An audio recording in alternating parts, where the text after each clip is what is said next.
Welcome to Driven, the Unscripted Success podcast, with your hosts, Mike Menino and Nariman Hamden, bringing you insights and stories on achieving personal, professional, and financial success. Hey guys, I'm Nariman Hamden, and this is Driven Unscripted Success podcast. You can subscribe to us and follow us on YouTube, Spotify, and Apple. We've got another great guest on today. We have Stanley Adwell. Stanley has been he's basically a serial entrepreneur.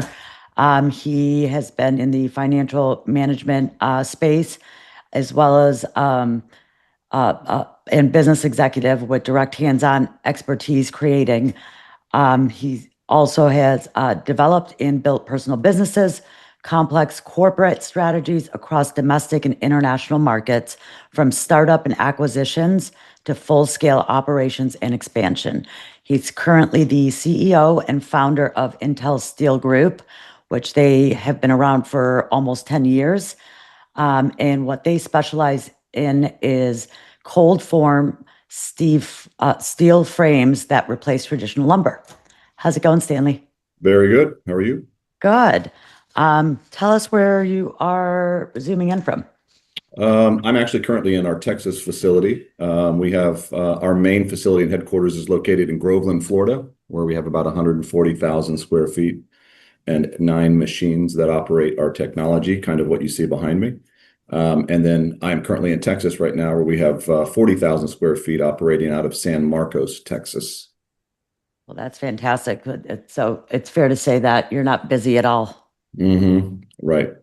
So why don't you give us a snapshot of your business right now and what you do and how you got to where you are? Sure. I got introduced to this technology back in 2013.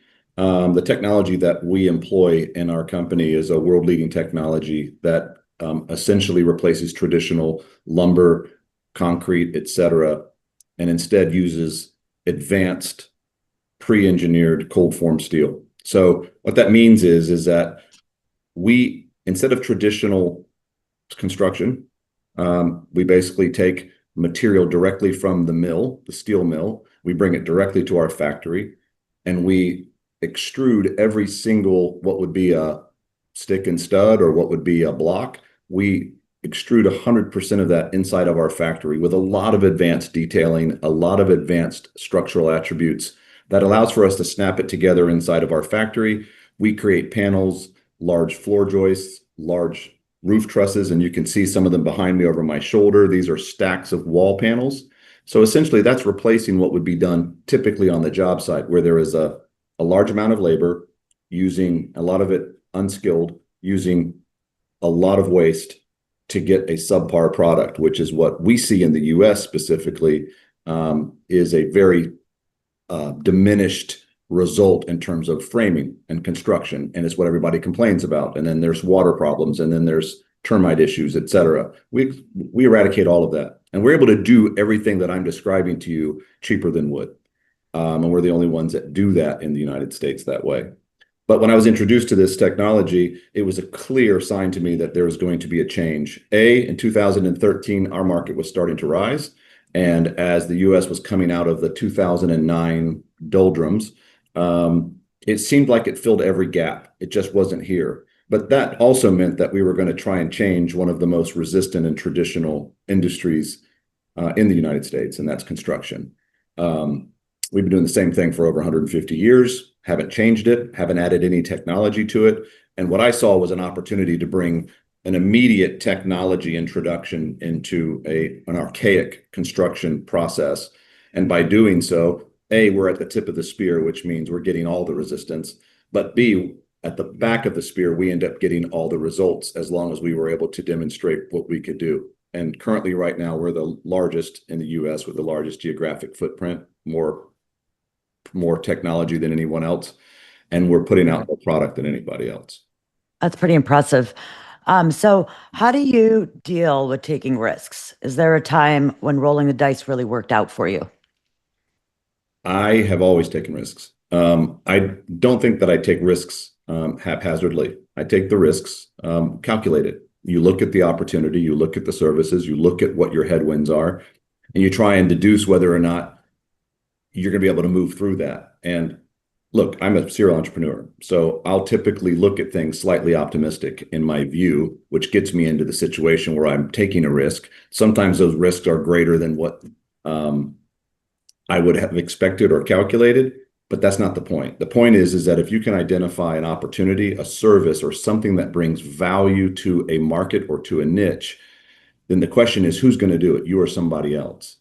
Sure. And I believe that in risk, and what I've had to do in my past, is you have to be willing every time to put it all in the line. I mean, you're going all chips in Yeah. all the time. And a lot of times you're doing that without any kind of harness or backstop. And what that forces you to do is it forces you into learning how to identify people, manage money, identify suppliers and relationships, and sell the business as hard as you possibly can to get people convinced and understand that they have the same vision you do. And yeah, some people think that this is crazy and it's not for everybody. I probably wish it wasn't for me, but that's just how I ended up. And I've been doing it now for 30 years. That's fantastic. And I mean, and there is something to be said about, being a serial entrepreneur. I mean, you take it's basically riding a roller coaster. I mean, there's highs in it, there's lows in it, but you're constantly trying you have to be ahead of everything. You have And to there's no think of harness. everything at all times. I Yeah, mean, there's no harness and there's no seatbelt. exactly. It's just full throttle ahead, more or less. So I totally understand that. It's definitely not for everyone. It's not for the weak, I would say. So, everyone hits a bump in the road every now and then. Can you share a time things didn't pan out and how you got through it? Yeah, well, the whole podcast could be on that. And it's, there's so many, right? There's so many situational examples, but in this business specifically, within the last 10 years, because we were at the front, we were pioneering a lot of what was happening. We were having to educate at the same time, try and sell our business. So we were getting resistance while we were selling, while we were educating and trying to convince people to understand. Just take a look. Once you take a look, you'll understand. It took 5, maybe 7 years for me to fully develop the right business model that would employ itself to where we are today. Those were iterations that I had to deal with. So there's a lot of really difficult obstacles and pivots. But I would say the biggest one was right at 2020, when I was probably at my most frustrated and lowest point. I felt like we had not gotten the traction that I was certain we would get, which again is an entrepreneurial, optimistic, Yes. Pollyannish view. And it just didn't make sense to me. We are 7 times stronger and 50% lighter, and we're 40 to 50% faster. So how does this not work in U.S. construction with the demand problems that we have, which is why we have a huge deficiency in housing. So I was about to close, well, I wasn't about to close doors. I wrote my own resignation letter in 2020 to myself, and I was going to close doors. But right before then, one of my senior vice president and I started thinking about, why aren't we cheaper? We should be cheaper, but we were dependent on other people outside engineering to drive our own value. When we realized that, we spent about 1.5 years and went inward and looked at the engineering specifically. And once we identified that we could be cheaper than wood, which was a absolute utopic moment, we didn't expect that to be the case. We weren't chasing wood per se in our business, but if you had that, then you absolutely have an enormous upside. And when that occurred, once we figured that out, was at the same time that COVID came in and impacted wood, and wood was shot through the roof. So now you have the historical highs of wood, and no longer can any of those developments or projects go forward because you can't build it out of wood, it's too expensive. You can't build it out of concrete, it's too expensive. And here we were in this little middle, having just figured this out. And it was it's a blessing. I don't think that that's a plan, right? This is not an entrepreneurial plan. Entrepreneurs rely a lot on luck and timing. And that was a blessing that occurred to us. And when that happened, there was no choice. We just had developers start pouring through our doors in 2021 and 2022, trying to understand what we had because they could no longer do what they've always done. Right. So that low was as low as it could get because I was about to close up, 8 years of my efforts and work in the business before. And this blessing comes along and it gives us that spark, right? And it doesn't take much for an entrepreneur to have a spark and to take off on it, right? To build a fire out of it, right? So once that occurred, it became clear to us that now there is a shift. And that shift, at least in thinking, will give us the runway to be able to lay this out. And from that day forward, we have accumulated a pipeline that is over 12 million square feet across 21 states. And we did that in 2 years. We've accumulated that pipeline, and we're moving through that pipeline right now. And it's just a blessing. It was a very, very low, and it's becoming a really big high. Yeah, absolutely. I mean, and that is a huge blessing, especially during that time, because not only was wood going through the roof, but it was hard to get steel.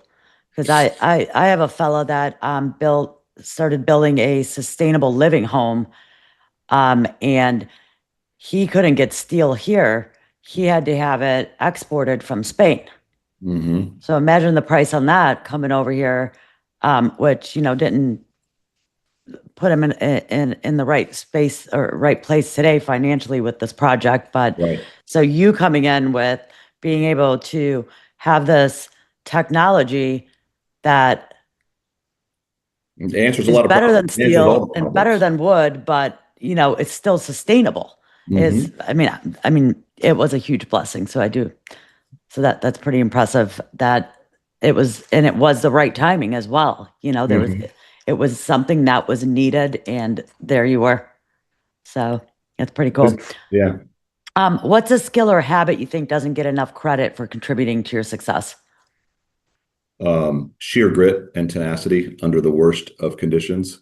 I should, in my entire history, I've probably, I've had 4 successful businesses, and all of those, there was a low that was lower than most people could ever manage. And this is not me. This is for every business owner, and Yeah. they have some form or fashion of the same. So I'm not speaking uniquely, but I would tell you that it's the ability to hold on to a vision while you're facing the worst circumstances that literally have no demonstrative way of showing you of getting out.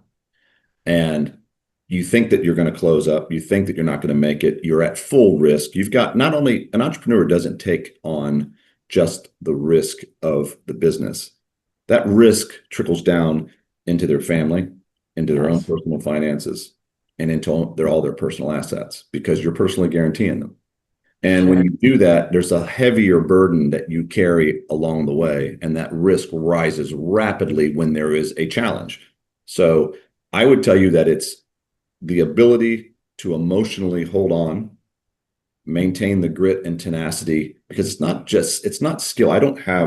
I'm not formally educated in what I do. In fact, I've never been educated, nor did I have any experience in anything that I've ever done in terms of all my businesses. I walked into them completely blind, completely cold, seeing the opportunity that existed, Right. and taking that as the carrot and moving forward.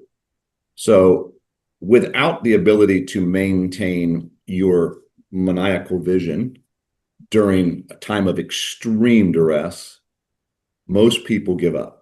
They just give up. And then I've seen a lot of posts where they show the cycle of an entrepreneur, and it's very accurate, right? You have an idea, it goes great. You get these moments where you get euphoric because you see, and now you're building it. And then all of a sudden you find out that there's a challenge that comes in and it sets you back. And then you get this moment of hope again, and you start to rise again out of the ashes. Mm-hmm. And something bigger happens because maybe you're getting more traction, but that traction creates an attraction of difficulties. And then you fall to the floor. And then when you fall to the floor the second time is when most people give up. Yeah, I would agree with that. And it's certain people like you, you're a little mad. Yeah. I mean, I think like serial entrepreneurs are a little crazy. We're not like the average bear per se, because we just keep pushing and pushing and pushing and pushing. It's almost like we're gluttons for pain. But then when you get that one deal or that one moment that just is a yes moment, Yeah, it's game over. exactly. Then it's like you Exactly just right. forget about all the other trials and tribulations that led to that moment. And you're like, hell yeah, I knew it. So I want to yeah, add, I want to add something to that too. I sure. think something that's lost, that helps keep the compass moving in the right direction is maintaining a level of gratitude for the challenges, right? I used to shudder at the challenges, and those challenges used to take me deep, and they would take me down because now I'm in a very difficult hole and I got to figure out how to get out of this and how to make this work, right? While you're still maintaining your company and your business and payroll and insurances and all that, right?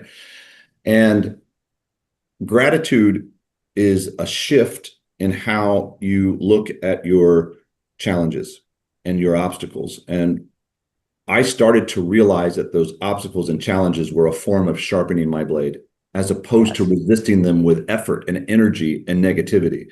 And once that shift happened, which was about the same time in about 2020, because I was at my lowest, so basically anything was great. Anything anybody had as an idea would help me out. When I adopted that philosophy and started to look at things that way, what's interesting is that along with the tenacity and the grit that you must have in order to make it through, having that level of gratitude, of respecting the challenges that are coming, it shapes your vision and it shapes the way that you can move forward. And it takes this unbelievable amount of anchorage off of you and allows you to swim freely. And once you start doing Sure. that, everything starts to lift. I mean, people come at you that you never planned. Everything starts to show up. And it's pretty Ab- remarkable. yeah, absolutely. I totally agree with that. I mean, it's basically, if you're not failing, you're not succeeding, Mm-hmm. and learning from all these, just punches to the gut, if you Correct. will. So absolutely. So staying on top of any field is tough. What's something exciting you see on the horizon in your industry, and how are you getting ready for it? I mean, I think we're at the very cusp, right? So I always talk to people. So this is the industry of construction, and we're sitting right about here, but we're at an accelerated pace. So by the time that we finish this year, and we'll have done more in the U.S. than almost anybody in our industry. By the time we get to next year, fit with the projects that we have, we'll have accomplished more than anybody on the globe in terms of volume, types of projects, and locations. So that in and of itself lets me know that, like us and others like us, there's other people who have technology like or similar to us. Everything from robotics to modular, these are all new innovations coming into construction for the same reasons I brought this in. And all those companies are exciting because they are testing the boundaries of what we're capable of. Sure. And by doing that, watching construction receive technology for the very first time in history, there's been no introduction of technology into construction. It has been people showing up, taking the materials that are delivered to them, putting it together haphazardly, and hopefully getting to the schedule and the budget that they planned. And that never, ever, ever, ever has happened. So Sure. bringing technology forward in all of its forms and fashions now has opened the door for, I think, an unlimited opportunity of where I think this industry is going to go. I think we'll play a very, very large part in that shaping of that industry, and also applying the replacement of wood as a significant placeholder for materials and construction. My vision is what I think is going to happen is, as a result of what we are doing and others like us are doing, is that we're going to find, when you walk into a model home, you see all the pretty pictures of what this house could be. I believe in the next 5 to 7 years, as a result of what's happening, there will be an opportunity for that same buyer to buy a house framed with cold form steel. And I'm sure they're going to charge a premium for it because you don't have termites, you don't have mold, you don't have any wind, you Absolutely. have no seismic issues, and you don't have fire issues. All those go Mhm. away, which means your insurances go down. So for the occupant, it's a safer, cleaner, better way to live with a lot less risk. And of course, those production home builders are going to charge a premium for that, although it's cheaper. The point is that once that happens, now you've permanently changed the mindset of the American buyer. And once that happens, which is already happening for us because we do mostly commercial apartments and student housing and assisted living and Sure. hotels. We do all of those larger projects, but we also do a lot of those production homes and production type projects as well. So By the time next year ends, with what we'll have accomplished between now and then, I think we're going to see a remarkable shift in construction. Yeah, that's going to be great to see, and especially in FEMA designated areas. I mean, it's just it's needed. The codes should be just changed completely on this is what's required. You have to do this type of frame for the home. Like the wood just doesn't even make sense in Florida. It doesn't make No, sense in Florida, nor does it make sense in California. There's no right, reason to have an at all. The accelerant fires, inside your walls, which is right, wood, to help burn it down to ashes. So to give you an example specifically to fire and or hurricane, a fire, a typical house fire lasts X amount of minutes. It burns all the components off. If there is no fuel inside those walls, those materials will burn off, and it doesn't get hot enough to damage the cold form steel structure. So now you've got a structure that still stands that you can now right, place your materials back on. It's a rebuild effort. And the same goes with hurricanes. Yes, you might blow out doors and windows and you might have flood, but the flood's not going to cause mold. It's not going to cause mildew. It's not going to cause replacement. What's going to happen is you're going to put, because everything's galvanized so it doesn't rust. So once you pull off the materials, or the materials are pulled off by the wind or the tornado or the event that comes, now you're replacing on top of a structure that still exists. That means you still maintain the skeleton of your home.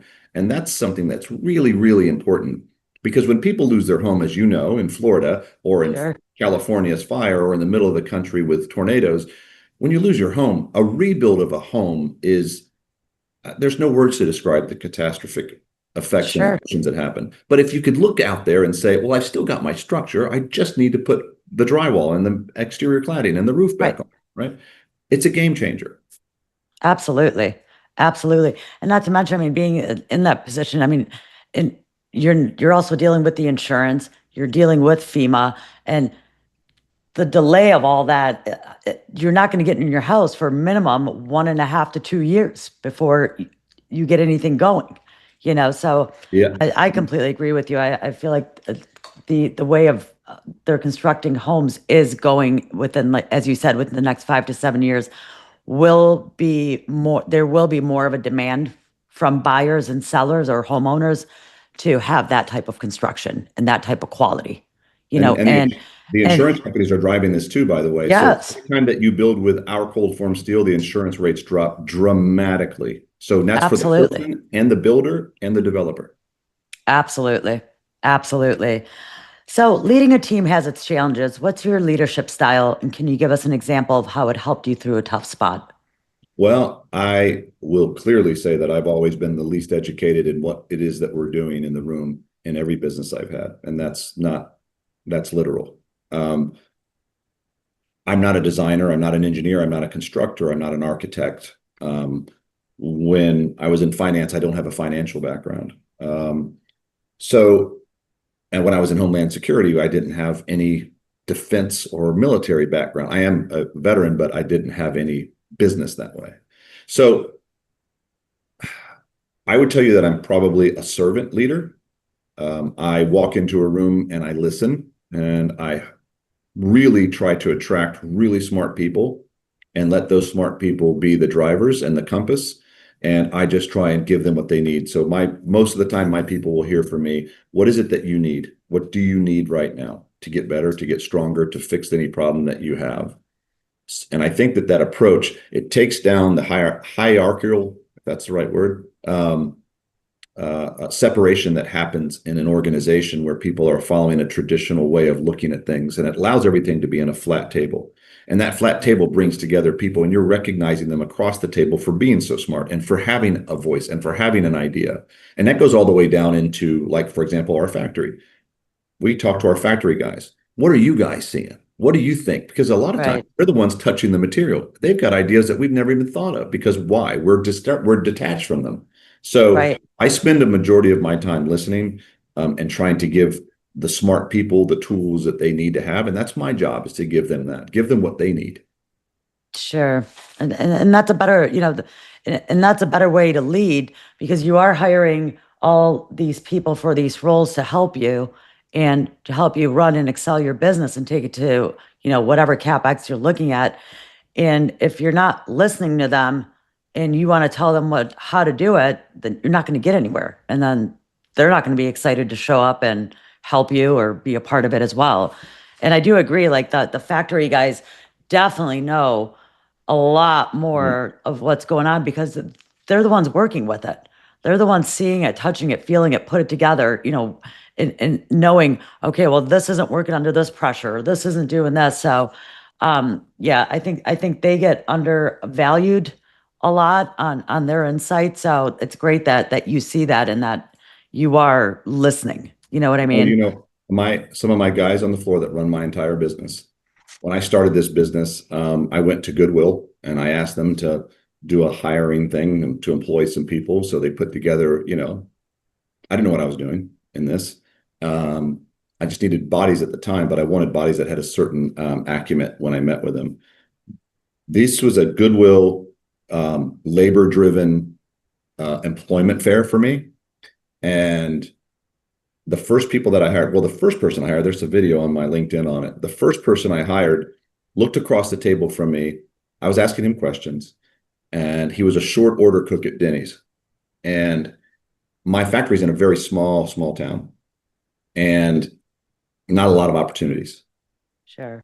And he got out of high school, he had a job, he worked hard, got a great work ethic, got a great spirit across him. I could feel it just across the table. And he said to me, look, he leaned over across the table to me and he goes, look, I don't want to be a short order cook. I got more in me than that. I'm looking for an opportunity. I said, well, you're hired. He said, what? I said, you're hired. And that went on throughout the entire hiring exercise. About 7 months later, we're on a project, a project down in Delray Beach, away from our factory. We're all kind of living together, right? We're all housing near each other and together. And I had a barbecue with everybody, and they asked me one day, they just kind of cornered me and said, why did you hire us? None of us have any construction experience. And I said, did I ask any of you if you had construction experience? They said, no. And I said, what I asked and I needed to hear from each of you, and each one of you that are here said it, was that each one of you were looking for an opportunity to grow, something that they could hold on to, because they didn't have any opportunities. Sure. And the guys that run my company are short order cooks from Denny's, pizza delivery guys, Publix bagger, and a stocker, shelf stocker. Sure. Those are the kind of guys. And I told them all, you have zero limits. You've got no ceiling.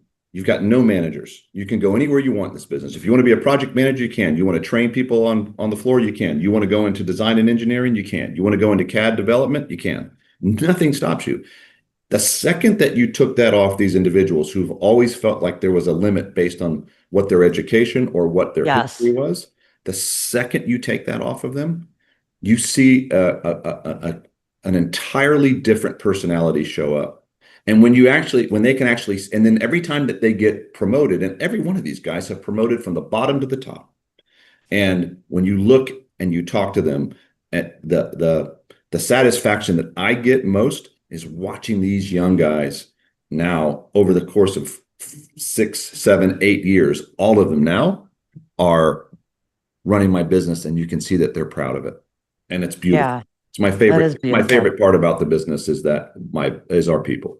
Yeah, it's you saw something in them, you saw their hard work and their tenacity, and you gave them that opportunity because you believed in them and knew that they needed to not have those limits. What, society puts on there, you have to have the education, the degree, the this, the that one. That's not the case, and they ran with it. Their environment with your guidance. So their environment puts it on them. They felt like in the town that they live in, these guys went down with me to Delray Beach, which is about 300 miles away from there. None of them have ever been out of their town.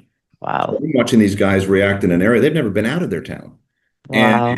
And to watch that growth from that point forward, Brian, Mark, Brandon, Preston, those guys, they have hung in there in my lowest. By the way, this is where another value comes. It's not just giving them the opportunity because you can see and believe in them and you heard them say it and then you watch them do it. In my lowest of lows, they were there. When I couldn't pay them in a week, yeah, they were there. And they believed in this maniacal vision that I had about where I believed construction is going and where we play a part in construction technology. And somehow they held on to just enough of that to stay. Yeah. And that, just watching them grow is one wonderful thing. But the fact that they stayed loyal is so deeply Sure. rooted in me that our success as a business, no matter where we go and no matter which way we pivot, whatever our CapEx ends, those individuals have permanently earned that from me. Never Absolutely. lose that. They get something from me. They don't even understand how valuable it is, because should someone come in one day and decide to buy this, or should someone come in today and capitalize this for some other type of situation, every one of those people that were with me, every one of them are going to receive something that they could never receive in their lifetime. Every one of them. Yeah, which is absolutely beautiful. It's that loyalty. It shows that person's uh, belief in you and in the company, and it basically becomes a work family. Where you've got each other's backs. It's like, no, I get it. Like when we're flying, but we're not leaving. Like we'll get back there. Let's figure it out. Like what's going on. So that is beautiful to see and experience. So well done on that. Um, well, it sounds like things are going really well for you and your business. As you're looking towards the future, I'm wondering if or how you create passive income, or if you've invested in the past. So we don't have passive income yet, but our business is spinning out other business entities, and those business entities are part and parcel, contribute to, add value to both us and the downstream deliverable that we have. Those businesses will provide a passive and constant income. For us as a manufacturer, consistency is just having a production pipeline that's long enough that your machines don't stop. It drills down to something as simple as that, like have enough work so that nothing stops, so that everything keeps going and everything keeps flowing. Sure. It took a long time to get to that. It's taken basically 8 years to get to a point to that. And Sure. that's because we're just in such a highly resistant industry. But our entire pipeline that maintains that consistency is built with repeat customers, because once a developer, an owner, or an owner's general contractor who is exposed to us do it once, every one of them are doing all their business with us.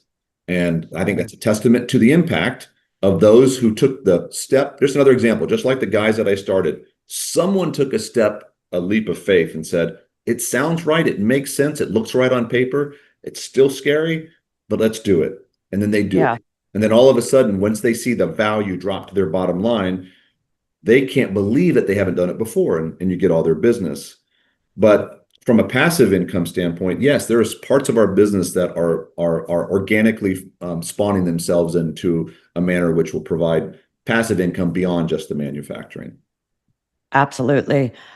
So can you share a personal habit or routine that significantly contributed to your professional success? 100%. 100% I can. When I was in my lowest of low, what I told you before, Yes. there were times there was tears coming out driving. I drive an hour. By the way, I drive an hour and 27 minutes one way to get to my factory.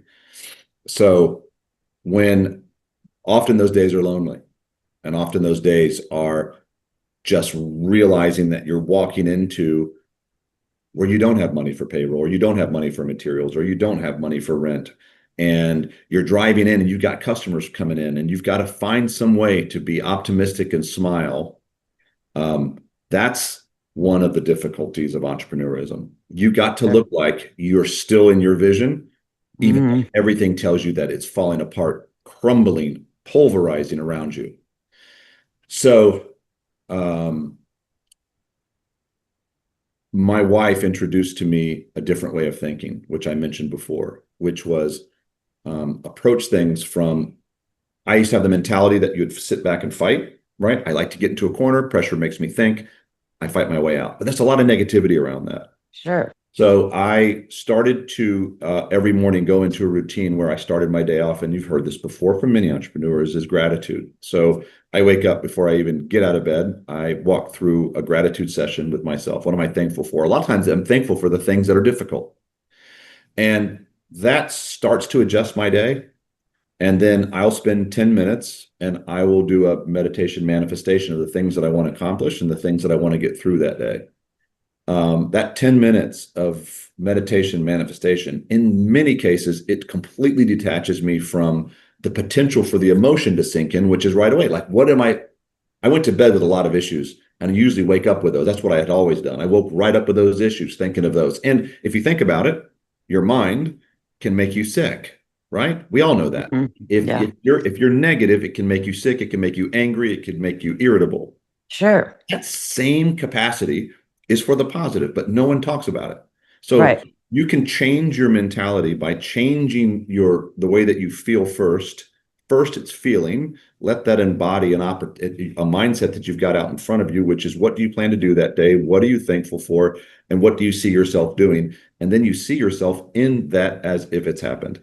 Right. I apply those 3 items in the morning. I usually listen to a very, depending on what your beliefs are, I listen to a Christian-based message in the morning. Just a 10-minute message in the morning on my drive in. It's one of the things that I do. And that incorporates along those things I just mentioned. This is not difficult. It's not hard. Everything I'm talking about is just less time than it takes to have breakfast. You can change the entire output of your day. And I will tell you that I didn't believe that you could actually manifest things. I thought that was a bunch of hooey.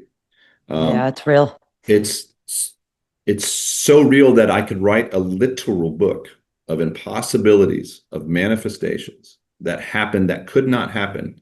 No chance, nor had happened in my life prior, and all my companies prior, and the way that I thought I should do things. I would tell you that my success has almost certainly been a part of that shift in my mindset, that shift in gratitude, and the immediate acceptance that I can change the outcome through how I see things, plan things, think things, and feel things. And if I can do those 3 items in the morning, my day starts off completely different, and I can walk into any scenario. And I have been walking into it. As you grow, the challenges don't get less; they get more. worse. But what I tell people is that when I was surviving, that's a lot of pressure. And when you're growing, it's a lot of pressure. The difference is the emotions are different. And that applies to what I'm telling you now, is that the motion of managing the stress of your day, of your output, of what you want, can be completely managed by how your mindset is.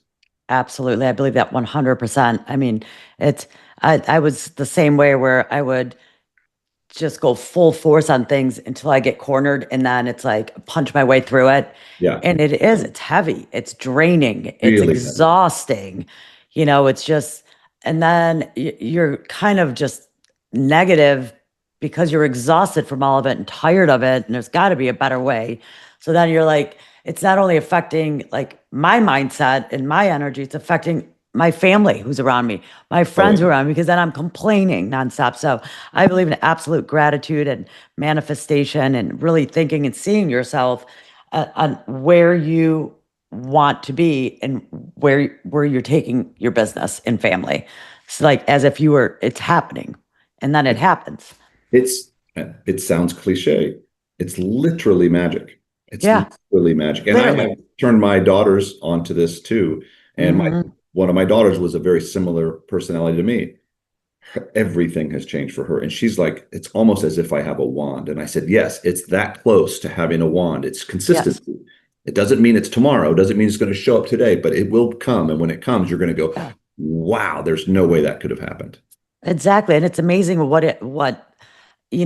having that consistency in the same, repetitive routine of that, training your mind and your body to let things go, not dig into things too heavily, have faith. And it just brings out this amazing good energy and positivity that it attracts that to you. Even the people around you, all of a sudden the negative Nancys are gone. They are. You don't have anything in common anymore. You don't have the same views. You hear them complaining, you're like, gosh, I'm so tired of their complaining. And it's like, I was that complainer at one point, and it's just, you just grow, you head on a different path, and it's so powerful. So it's awesome that you're teaching your daughters that, for sure. So as we're wrapping up the interview, what exciting plans or initiatives do you have in the works for the next 6 to 12 months? What do you got going on? We have already started the initiative of creating AI across our entire business platform in every part and Awesome. parcel. So AI is what everybody knows that it is. And we've got areas that we're challenging AI and AI is challenging us. So the pillar or foundation of our business will be 100% based on AI. So that way we can make each person stronger, more effective, and capable in what it is that they do. And we also believe that that's going to help us stretch beyond what anybody else is doing in our industry because we're as far along as we are. So we want to take it, 1,000 steps further. We are also, as I mentioned before, spinning out a couple of organic business efforts that relate to our business. So we are creating a very large insurance captive that we're going to be able to not only provide our product, but we're going to insure it. So that really means that we're taking the risk on our own product to our customer. And I think that creates a different value message to the customer. Absolutely. Absolutely. Kind of, we're eating our own cooking, I guess. Yeah, for sure. And then we have already built out design and engineering and detailing, which is part of our business. And we've designed those into broader entities that will start to incubate on us because we are still going through the paces of changing the industry. We're going to spend it and take the risk on ourselves first because our pipeline's large enough to do that over the next 18 to 24 months. And then we're going to take all of that information and we're going to turn it outward and give it to every one of our competitors or other people like us so that the industry grows as a whole. Absolutely. Not just us. I'm not looking to create such a moat that I have it, you don't. Right. This industry needs this bigger than just we as a company. We'll benefit from it. But when we turn that outward, we're going to give everybody the tools that we have that they need. We're going to make sure that they have those tools. Absolutely. Because and that's only going to help you grow together. Just monopolizing anything doesn't end well, in dictatorship. So it's when you're sharing, when you're sharing bread together, it's people, you're just going to grow together. It's just going to get better and it's going to benefit everybody. Every which way. So that's awesome that you're doing that.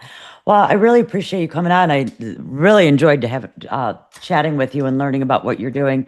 I really like the way your mind works. So it's very, very interesting and fascinating.